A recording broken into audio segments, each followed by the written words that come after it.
Pozdrav ljudi, stan za iznajmljivanje, 34 kvadrata, ulica Budakovići, 34.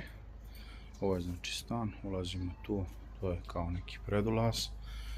Ovdje imamo kupatilo, znači malo kupatilo je tu. Ovdje ulazimo kuhinja s trpezarijom.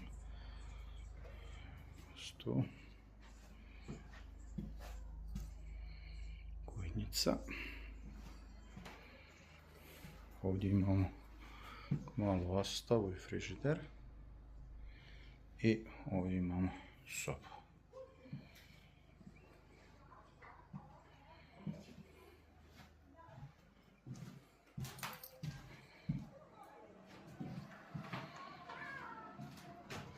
Trideset 4 kvadrata, znači stan za neku manju porodicu, mlađu, ili možda dva studenta ili studentice, u svakom slučaju.